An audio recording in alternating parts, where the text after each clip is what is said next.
very happy. As we'll start with the Caracas and a Mother of Runes. It looks like Death and Taxes. I promise it is not. Yeah, and you want to talk about outfaring people. Mother of Runes is one of those cards that's got to be a huge warning sign for your opponent. If John gets to untap with this card, then he's going to play a very fair game. Yes. Yes, he will. As here's a Flooded Strand here from James. He's going to go down to 19, search out a land here. Either a Tundra or a Volcanic Island. And, you know, the Mother of Runes puts you to the test right away. It's one of my favorite things about this card. It's often mocked because that means you're playing some sort of white-based deck in Legacy. But if Mother of Runes lives through this turn, who's laughing then? I mean, what Mother of Runes, if you read the text, it sure means you're playing a lot of other creatures. Yeah. So we'll see if James does have a Swords of Plowshares here, as he did not search up a red mana. Didn't find a Volcanic Island. He's got a Delver of Secrets, and if you're John, you have to be mentally pumping the fist here because all of my other creatures are good to go. In a creature mirror, Mother of Runes is just a nightmare to play against. Your removal spells stop working. So these Swords to Plowshares, if they ever show up in James' hand, they're not going to do much of anything. James really cannot let creature combat occur anymore. If John starts sticking something like a Knight of the Reliquary, he just starts getting to win the race, and it's going to be very hard for Pogue to stop that. It's Verdant Catacombs here for Stern. He's down at 19 as well. We'll see what he wants to search up here. It's a wild take on Maverick that he has, but he's clearly happy with it as he's sitting at 8-0. A Bayou is what he'll search up. Yeah, and you can say it's a Dark Maverick. There really aren't too many. Well, the main deck has almost no black cards, and it has an activation off Deathrite Shaman, I suppose. It's black cards out of the sideboard to help out his combo matchups, really. Okay. Lightning Bolt's the top card. That's going to flip the Delver of Secrets. You saw Stern play a copy of Thalia, and this is exactly how this deck wants to play. Get a Mother Runes in play a Thalia, mess with your mana. These Jeskai Delver decks, Blue-Red Delver, they have very few lands. You talked about how players are cutting lands from their deck. Sure. Hoping they don't have to play against Wasteland. There is a Wasteland. This is a Stoneforge Mystic. Yeah. It looks like that's going to resolve. Fortunately for James, he has a lot of creatures, which means he has a shot in this game. However, remember, Delver is the kind of deck, you see 11 creatures, 29 spells. When you're playing this Ponder, Brainstorm style, Daze style deck, I mean, Mother Rune's Thalia is just, it's really hard to answer. Yeah. John's shop is set up pretty well right now. He's got to worry about the flip Delver, of course, and the Stoneforge Mystic that can put in either the GT, maybe James has Batterskull in his hand already. He's got to be worried about that stuff. But John's off to a nice start, and we'll see if he can keep it going here on his third turn as he'll take a draw step. Yeah, like I said, maybe the Batterskull. Even if he had the Batterskull, it's probable that Pogue is going to search up the Umezawa's GT. Right now, one GT hit sweeps John's board. Remember, Mother Runes can't give protection from artifacts. So with a bunch of X1s, there's a clock going on here. 2 turns, and suddenly GT counters are going to happen. John's turn, taking a look at a copy of Windswept Teeth. His draw for the turn was Knight of the Reliquary. That's the Brian Kibler bat signal. He's probably tuning in right now since I said that. All right, Knight of the Reliquary. Yeah. Yep. It's just Brian has just turned on the television. He wants to see exactly what John's trying to do with it. He's going to start by attacking for 2 with Thalia. Pogue's going to go down to 17. There's a Windswept Teeth. Weapons on John's side, he has Stoneforge Mystic, another Mother Runes, but it's not clear that he has an answer to the Umezawa's GT just yet. Looks like he's going to deploy Stoneforge. What he can do is he can get a GT of his own. He's on the play. He could use his GT, if he gets GT counters first, to kill whichever creature Pogue tries to equip. Yep. It could be GT on GT Warfare as he searches up his GT. He's also going to sacrifice the Windswept Teeth, search for a little something. It'll be a Savannah. Yeah. And if you didn't play Kamigawa block much, which I know most players probably didn't. Sure. One thing you know about these creature mirrors is the guy with Umezawa's GT just wins, and it doesn't really matter what else is going on. Yeah, whoever has it active typically just wins the game. Yeah, it was, I mean, and back then, this would have been a cool play because you'd say, all right, John found the best removal spell for Umezawa's GT. He found his own, because that was the old legend rule. Yep. But now that both players can have them, it's got to be even more simplistic. It's just whoever has the GT counters first, I probably just gets there. That's likely your winner. Here's a Delver attack. Stern's down to 12. Pogue very quickly sacrificing. Going to search up a Volcanic Island. We could see maybe a True Name Nemesis here. Again, 3 copies of that card in his deck. He does have the necessary mana to cast it.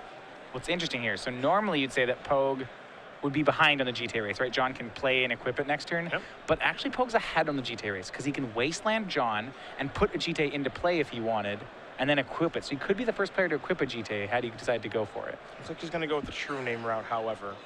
So now Stern has to worry about that a little bit. Of course, True Name is going to name John Stern. Stern will draw a card. The big question here is, does he have the 4th land to play and equip the GT? He can slide it through the Stoneforge Mystic and then equip it on a creature, but I don't think he does. Even if he has it, there's this problem that Pogue gets the combo of GT on True Name Nemesis. So the idea that John could use his GT counters to stop Pogue's GT, that's gone now. And you can tell Stern knows he's in some serious trouble. The Maverick deck, this is part of the reason that it kind of worked its way out of Legacy. A card like True Name Nemesis is a huge problem. You have to devote some, very interesting cards to try to get it off the battlefield. Splashing for a card like Zealous Persecution, for example, is one way that players have tried to do that. But it is pretty difficult here. Mother of Runes is going to make Thalia have protection from a color. You have to imagine it's going to be blue. And John getting in for some damage here. Not a great sign for Stern. No, not at all. True Name, you're right. These fair matchups, this is something that Maverick, Death, and Taxes, they were hurt by. The fact that True Name Nemesis plus equipment can really blank their strategies. Stern has a Deathrite Shaman. So now what he's hoping is James, please don't have a 4th mana. Yeah, but James has one in hand, as we know. Take a draw. Wasteland. That will be land number 4. He will activate the Stoneforge. Yeah, has the combo. Why waste any time? And this is a 1-2 punch that it's funny because it's so straightforward, yet it's still quite powerful. Put an equipment on a True Nemesis, get your charge counters, and get to work. Drops John to 6. Pogue doesn't actually even have to kill anything with the Sumazawa's GT. He can just use it as a pump spell. Yeah, why make a move? Yeah. He may use it to give -1/-1 counters so that John doesn't get GT counters of his own. There's a lot of ways that James can play it. I think most of them seem to lead to the same spot, though, that where John's dead next turn. Stern gets a GT into play, but I like Pogue's play here of just, I have a GT with 2 counters on it. I will react how I need to if you make me. If you equip a GT on anything, okay, you attack with that creature, all right, I'll kill it with the 2 counters. Or maybe I won't if I don't need to. And you can tell that Stern knows he's in a lot of trouble here. He had that small window to get GT up first, but he wasn't able to capitalize. No, you're absolutely right. Tough spot for Stern. Normally this board of this is new. Normally this board of Mother Runes, multiple Mother Runes plus Thalia plus Deathrite Shaman, this is what wins the creature mirrors. They can never attack through this. But True Name Nemesis just changes things. Yeah. Equip a Stoneforge Mystic.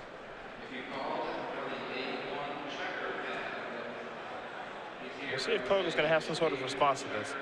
John is just trying to give himself the best chance to win the game. He's going to attack here with quite a few creatures, hoping that Pogue does make a mistake. And there is your attack with the Mother of Runes, a Stoneforge Mystic, and a Thalia. The 2 counters will take care of the Stoneforge. 3 damage will come through. Pogue's going to go down to 11. John bought himself a turn here thanks to Deathrite Shaman's activated ability. Yep. So he does leave that available. He'll be able to gain 2 life, go up to 8. That assumes that Pogue has nothing, like a lightning bolt. Right, there's a lot of ways this could go wrong. Yeah. And to be fair, John's still in a world of trouble. That GT on James's side isn't going anywhere. And actually, you see the lightning bolt over there in James's hand. He's going to make a very quick attack. It's a lethal one, so Stern will have to make a move here in just a moment. I think Stern said, okay, and James says, okay, well, he'll take 6. John gains 2. I think that Pogue will flash the lightning bolt here, and we should be on to game 2. Yep, there it is. And there it is. James Pogue going to win game number 1 here over John Stern. Just got Delver up a game over Abzan Maverick, not mid-range. No Siege Rhino. No Siege Rhino. As we will take a look at the sideboards, we will start with Stern. He's got 2 Brepticates, 4 Thoughtseize, 1 Ethersworn Candace, 1 Gaddock Teague, an additional Umazawa Shite, 2 copies of Containment Priest, 1 Sylvan Library, and I think probably the best one in his sideboard, 3 copies of Zealous Persecution. Zealous Persecution, pretty good here. It answers True Name Nemesis. That is the card by far that Stern is most scared of in this matchup. Nemesis plus equipment is kind of Delver's way to bash through. You gotta like all these copies of Zealous Persecution in the matchup. Outside of that, maybe he probably brings in his second Umazawa's GT in case there's some artifact removal. GT is really important in this matchup, and he wouldn't mind naturally drawing it, so upping the number of copies of it seems great. Outside of that, he probably stays put for the most part. His deck's Maverick's meant to win these fair matchups. Other side of things, wow, now this is interesting. Okay. And one thing, John Stern's a player who I actually got to play a couple of Pro Tours with, testing with, and one of the things if you don't know him as a player, he is one of the most prepared and studious players. You know, I remember when he and I played Pro Tours, made a big point of not playing a Pro Tour, deck at a Pro Tour, that you had at least, 50 games in with and had written out all your sideboard plans for every matchup. He's very methodical with his preparation. Yeah, I think it's one of his biggest strengths as a player, actually. And you see right there, the first thing he does is he has a notebook next to him and he consults it for each matchup. Now, the reason I was taken back by James's sideboard is because I saw 3 copies of Counterbalance and then a Sensei's Divine top, and I'm like, that's weird. That's kind of a small Counterbalance package. And he has a top in his main deck, too. So he's able to sideboard in something creative here, along with 3 copies of Pyroblast, 2 Flusterstorms, 2 Containment Priest, a Wear and Tear Council's Judgment, a Sword of Feast and Famine, and a Grim Lavamancer. That said, I don't expect to see that mini package of Counterbalance top come in here. Yeah, it's not really the matchup for it. I do like that, especially against... There's a lot of times where Jeskai Delver needs to transform into a control deck, especially in the matchup against blue-red. And that really lets him do that with his deck. But in this matchup, he's not going to, whether he's a control-ish Delver or aggro-ish Delver, he's not going to win the creature fight. He needs to be aggro here. So yeah, he is going to leave that on the board. But it's a really interesting idea that he's putting in there. I do like Council's Judgment. I do like a copy of Wear and Tear, some artifact removal, Sword of Feast and Famine. The protection against this deck is relatively relevant. Having pro green is pretty nice. Pro black's not going to come up very much. And then, what you really want is pro white in this matchup, because the white creatures do come up the ground, so Sword doesn't provide that. And then the Grim Lavamancer is actually quite good. It can pick away at some important cards like Mother of Runes. Mother of Runes, Thalia. Grim Lavamancer is a great card to have in your sideboard here. See what Stern can put together while he does sideboard. You see him taking his time trying to figure out exactly what he does want to do here, as it is quite interesting. I mean, this is a matchup that John wanted to play. Okay. When you think about when you build this deck, you want to play against these 11 creature blue decks when you're playing Maverick. Yeah, he lost to True Name Nemesis game 1. That's pretty unfortunate.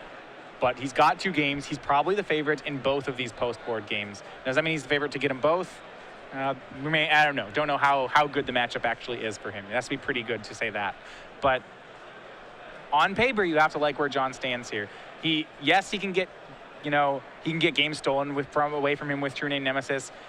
And that'll happen. He does have answers to it now post-board. I think it really helps the Maverick deck. A lot of times, the way they would still lose to Delver is Delver had these great draws of, turn 1 Delver, then waste you, then daze you, then never let you play magic cards. And as Delver's turned into a little more of a fair deck, they don't really have access to those draws anymore. Delver's not mana denying people out of the game at this point. Yeah, it's just not the way it plays anymore. You're not going to fight your stifles, your wastelands, your daze that and attack you and flip my Delver, that we've seen in years past. It's different now. Treasure Cruise has changed so many things, and they want to incorporate Treasure Cruise, so they can't really put that package together. This Delver deck that James is playing is much different than anything we've really seen. He's got the main deck top, which is a little bit different. He's got varying numbers, but even though he has wastelands in his particular version, he's going a little bit higher on lands, 20 of them, as opposed to the 16 we've seen in blue-red Delver. So his take is different based on what he thinks, I think, other people are going to do. Yeah. He still does have wasteland and daze. He doesn't have the stifle, though, so can play a little bit of a tempo game, but not a great one. And that's what I find really interesting. It's kind of the game inside the game that these Delver players are playing against each other and almost saying there's no other deck in the format that people can play, which of course isn't true, as Pogue is against a different deck altogether here in Abzan Maverick. But you see these Delver players just having the conversations with themselves of, well, if I play against Blue-Red Delver, they don't have wastelands, I don't have to worry about anything. Maybe I can get them with my own wastelands. And then it becomes a really, really interesting game of maybe you're playing against a Blue-Red Delver deck that actually does have wastelands, or they are playing 18 or 19 lands, so your wastelands are nowhere near as efficient. Yeah, I like that kind of crazy nature that's taking place for this tournament. Yeah, absolutely. John was on the play game 1. He'll get the play again here for game 2. Checking his sideboard one more time here. It's kind of a shame. John got off to a really nice start that game. Mother into Thalia into potentially Night of the Reliquary, but he wanted to get a Stoneforge Mist and get GT set up, which does make sense given what James's board was, but he was just 1 turn too slow. I mean, it's not unfair to say that the True Name Nemesis stole that game from him. I think that's definitely accurate. Yeah. Without that card, that's exactly the kind of start John wants in the matchup, and he would have been able to more or less, would have cruised to victory there. Would have had Mother of Runes protecting cards like Night of the Reliquary, would have begun to wasteland Pogue, would have basically just been exactly how he wants to set up the game. We'll see if he can put that combination of cards together again here. Yeah, game 1, he has no answers to True Name Nemesis. Yeah. It is truly his deck's nemesis. He's going to take a mulligan here. Looks like James may keep it. Though True Nemesis is a huge problem for him in game one, I think that given what you're expecting coming into this tournament, the decks that are performing really, really well haven't really had True Nemesis recently. Blue Red Delver is kind of the deck with the bullseye on it. And there's no copies of that card in the deck. So, they have their Swift Bears, their Delvers, and the Young Pyromancer. So it doesn't surprise me to see, John have these Zealous Persecutions in the sideboard and just say, well, if my opponent has True Nemesis game one, that's a problem. I will probably lose games to that, but I can't beat everything in what is a very diverse metagame. Right. I mean, the matchup is still good for him post-board. It seems that way. Yeah. He's going to 6 here, so there's potential for him to, just drop a second one. But you still have, and it's even not that bad game one. If they don't draw True Name, you're still a really big favorite. Yeah, if True Name didn't show up that game, it's a runaway, as you said, for John. Yeah. It's an absolute runaway. But it didn't, so it wasn't. And now he's mulliganing. He's taking a look at 6. He looks happy enough, so game number 2 will be underway. Just got to figure out what land he wants to play. It looks to be a rather difficult decision here. Yeah, it's not, maybe it's mana that he doesn't have too much of. We'll see. There's probably some resource that he's pretty choked on here. Maybe he doesn't know what the 1-drop is. Certainly going to sacrifice a Windswept Teeth. He's at 19th. Now it's time to figure out what land he wants to go get. One thing he does know is that his opponent does have Wasteland. So, right. I imagine over the course of today, John has been, I just search for non-basic, whatever, do my thing. But now he probably has to think about it a little bit since he's seen Wastelands from the opponent. He saw 2 of them last game, which means there's probably 4. Yeah. Not that means, some people are just playing 2 Wastelands, but if you see 2 in a game, the odds that you have 4 become a lot higher. Searching for a basic this go around. Just going to go get a basic Plains. There's a Mother of Runes. Put Pogue to the test right away. But again, this is very telling that I imagine, again, over the course of the day, John is probably playing against some Blue-Red Delver decks and immediately thinking, okay, cool, no Wasteland, search up whatever lands I want. But now he actually has to think about it a little bit, which might make his mana a little bit worse, actually. Yeah, this time he's not going to get to keep his Mother of Runes, though. Both Lightning Bolt and Swords to Plowshares in James's opener. Well, away that goes. It's what he wants to be doing. Interestingly enough, we see some board cards here. John has gone for his Thoughtseize plan out of the board. Yeah, he's got 4 on the board, and he has at least 1 in his deck. We'll take a look at the grip. 2 copies of Swords of Plowshares, a Sensei's Divining Top, a Treasure Cruise, and the very powerful True Nemesis along with the Polluted Delta. If you're John, there's got to be some alarm bells going off with this Divining Top. That's not supposed to be here, to put it bluntly. So I would be very thrown off if I saw that in his hand. Yeah. Okay, so my thoughts would be, 1, he's secretly boarded into Counterbalance. 2, he just really likes that card as a cantrip. But I mean, it means he's probably playing it over something like Preordain, where I'd say, I guess that's fine. There's a lot of things he needs to take here. So True Name Nemesis, that's great against his deck. He oftentimes needs to take that. He also doesn't really want to give his opponent Treasure Cruise because James is set up for the swords your guy, bolt your guy, cruise game plan. Treasure Cruise would help to take some of the wind out of that one. Top is such an interesting card in the hand here because, it stands out. He's going to take the True Nemesis, the card that beat him in game 1, but Top just stands out. It's just like what the heck are you doing? Why is this in your deck? I don't like, no one likes playing against Top. Yeah. So you almost just kind of want to take that, but he's going to let it stay. Jay's going to draw a copy of Treasure Cruise. And I mean, the thing is that James's hand is really good against a mulligan. Yeah. His cards are very good at raw card advantage. So he has Swords to Plowshares, which are just almost unconditional removal spells. And he has 2 Treasure Cruises. So he has really generic removal and really generic card draw. He can play a numbers game, and he gets to start up 2 on John. 2 pair here for Pogue, 2 swords, 2 Treasure Cruises. What's interesting about going to this Thoughtseize plan is that in this particular game, it looks quite bad. There's a top in play. Yeah. You can't really take a card here and be successful. This 1-for-1 trading that's going on is playing right into James's strategy. Yep. And this is one of the things I was worried about some of these fair decks that don't play Treasure Cruise is the fact that James can just do this, suddenly kind of transform into a control role here with Treasure Cruise. This never used to happen to Maverick. Yep. 1-for-1 trades were by and large good for the deck, but now John's got to be concerned. And they were so good at it too. Yeah. I mean, you'd leave your opponent with a couple Delver of Secrets, your cards are better than theirs. They're playing a bunch of little 1-drops, but are your cards better than 3 of theirs? Probably not. James going to sacrifice the polluted delta. That's 4 cards in the graveyard now, so he's working his way towards the other treasure cruise that's in his hand. Tundra is the land he's searching up, and I imagine we'll see the top spin here in just a moment. And it's not like John can stop these this treasure cruise from resolving. You know, he's a green-white deck. He can Thoughtseize it if he has more Thoughtseize, but he only could have 2 left. James is going to get his extra cards. John's going to have to slog through them. Time for a spin. Brainstorm is 1, Batterskull is 2, Mystery card is number 3. Looks like it was a copy of Wasteland, and given that John missed his land drop, James is going to keep that on top. Yeah, might as well Wasteland. If it puts a card in your graveyard, it makes John's draw even worse. Yeah, that's brutal. Yeah, John down to a single Plains Heat.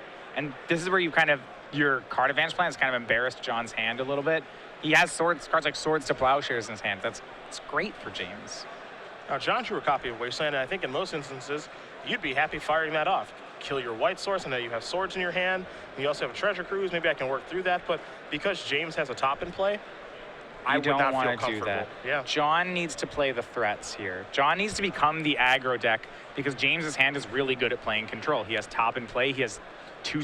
I mean, he feels like a Miracles deck here, right? He has a top in play, and his hand is swords, treasure cruise. Like, yeah. I feel like I'm playing against a Miracles deck, which, for the record, it's like a really bad matchup for Maverick. Yeah, it's terrible. It's terrible. Yeah. So it's frustrating to see suddenly your Jeskai opponent is doing that, you know. James going to draw a card. Looks like he's going to draw a Brainstorm. And we'll be casting a Brainstorm now. So 3 cards coming here for Pogue. 2 cards will be going back. More cantrips from Pogue. Fill up the graveyard. Trying to find some lands. You see he found a fetch land. If he keeps that, that's going to be card number... He can crack a fetch and treasure cruise this turn. And Brainstorm is card number 6. Misty Rainforest is potentially card number 7. Volcanic Island and Batterskull were the other cards that were drawn. So, of course, James will have to put 2 cards back. Looks like Volcanic Island will be 1. Don't have a great look at the second one, but the Brainstorm is done resolving. The second card was a copy of Swords to Plowshares. Sacrifice this, and boy, I'll tell you, 1-mana treasure cruises are a lot of fun. When you get to shuffle away Swords to Plowshares in this matchup, you know things are going really well for you. James going to search up a second white source of mana as opposed to a second red source of mana to make sure that if John decides to Wasteland a white source of mana, he has a backup one to cast a Swords of Plowshares. That is in his hand. And now he's going to go cruising. 7 cards in the graveyard. Enter exile, and comes a boat full of gold, bringing him cards. Second Swords, a Volcanic Island, and a Sword of Feast and Famine here for James. And in a moment, he'll get to spin his top and take a look at 3 brand new cards. Stern, all he can do is draw a Kasali Pride Mage and pass the turn back. Gonna spin a top, take a look at a Bolt, a Tundra, and I believe... Council's Judgment. Yep. This just feels like he's a Miracles deck. I'm Yeah, just going to say that one again. I almost thought it was an Entreat the Angels because I feel like I'm watching Miracles, but that's one card that's not in James's deck list. It's right, and you're reading right. This is Delver that's doing this. You know, yep. I mean, you say, hey, Sword of Feast and Famine. Miracles doesn't play that. That's odd. Maybe it's in his board out of the Stoneforge package. Yep. You know, Green Sun Zenith to draw here for Stern. All he can do is pass the turn back. He is in a world of trouble. That first Wasteland is hurting real bad. It's funny because, you know, we're in our 9th round of coverage. We started round number 1, of course, and we've been watching all day, and I don't know how many matches you've watched, as here's a Batterskull that's placed in the stack, but the matches that I've watched, both with you and Patrick, I haven't seen a Wasteland game all day until right now. Right, a game where where the story was, well, he Wastelanded the guy off a color of mana, and then the guy sat there. Yep, he didn't do anything. This is something that you see a lot of in Legacy, or traditionally you have at least. Yeah. Sword's going to take care of the Germ token. Stern will draw a card, see if he can find a green mana. How about an Abrupt Decay? A green-black spell. He's a couple lands off that one. It's not almost a green-black land, but nope, it's a green-black spell. Somebody needs a Golgari Rot Farm, I think. That might be the best draw. Tough time. Gonna spin. Take a look at 3 cards here, Will James. I mean, I want to say that one of his... He really just feels like a control deck here. I just like the fact that he can board into this sort of deck. It's really neat. I love it. Yeah. You know, the counterbalances and he's got the 1 top main and the 1 top board. It's like, well, you know, how often is that going to work? Well, when it comes together, it works great, and it's coming together now. I keep expecting him to draw a Supreme Verdict or a Jace. No. Just be like, oh, as soon as he finds that Jace, this game's over. Well, to be fair, those cards would end the game. I mean, Jace, it would just be lights out. Sure would. Got to pick up the batter skull here. Yeah.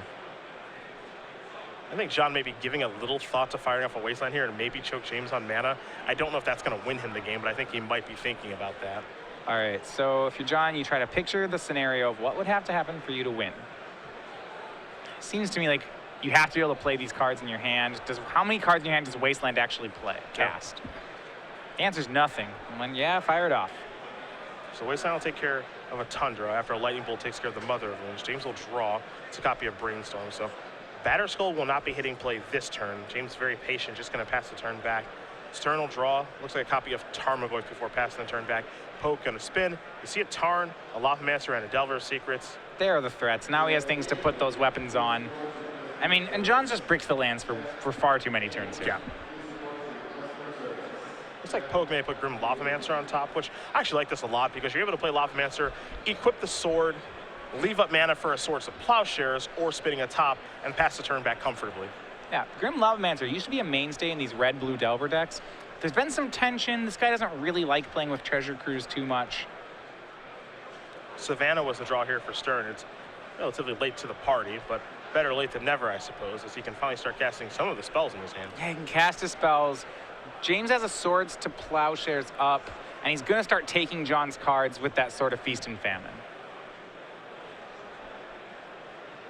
So John has to calculate, you know, he's going to get to play about half of these cards, maybe.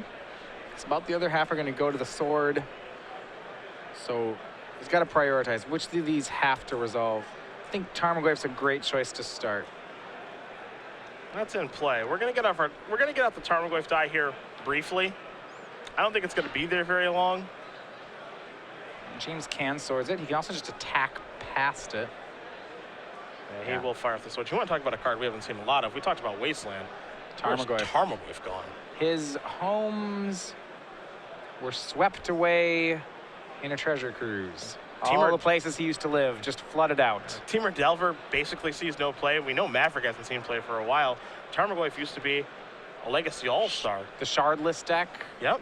He's a good, had a home there. Yep. This thing is basically non-existent Legacy now. Well, you could either use your graveyard to pump Tarmogoyf, or you could use it to draw 3. And, you know, Treasure Cruise is everywhere this weekend, and it's not been good for this little guy. Love the sequencing here by Pogue. He's going to play his 5th land and his Batter Skull first. Then he'll attack with his creature that is equipped with Sword of Feast and Famine. That allowed him to use his mana again to spin top and leave removal spells up, or maybe move the Batter Skull over to the Grim Lavamancer. Either way, it looks to be a runaway here for James. Yeah. John kept mulled to 6. James had a really good hand against a mulligan, bunch of card draw and some swords. And then on top of that, this got compounded when John stuck on some lands. James wastelanded him, and then John really bricked on lands for a while. By the time he got to play, James was way too far ahead. Dried Arbor, the draw here. That one's slow as well. You see James does have the ability to spin a top here whenever he'd like, and he has plenty of removal spells in his hand. Stern's going to try to figure out a way to get out of this, but you can kind of see the look on his face. He knows there's almost no way for him to do it. It's going to take some misplays on Pogue's part. And that's what you see a lot of the good players do here. He's actually thinking about, okay, my opponent plays this correctly, he's probably sunk. What are the incorrect plays his opponent could make? How does he get those to happen? This will be a Zenith for 1. Here's a Death Right Shaman. So many things could happen here. You know, this Grim Lavamancer will kill most of Stern's creatures. He's searching up a black-green creature right into a Sword of Feast and Famine. The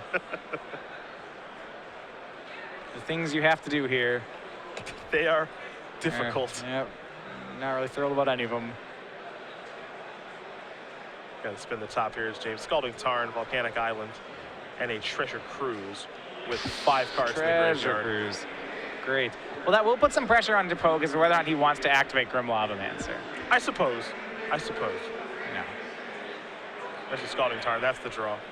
Yes, Tarn, Council's Judgment, still has a swords left.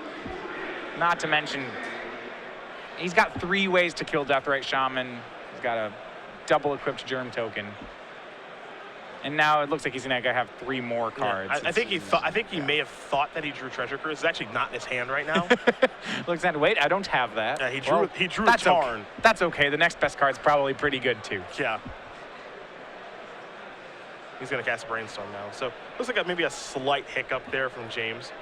Treasure Cruise is now in his hand, along with the Volcanic Island and the Misty Rainforest. So 2 cards will go back here in just a minute. To be fair, it's not actually a loss of mana to brainstorm into Treasure Cruise. You spent a mana to get the cruise in your hand, but now you have an extra cruise card in the yard, so you're still good. Treasure Cruise plan's still online.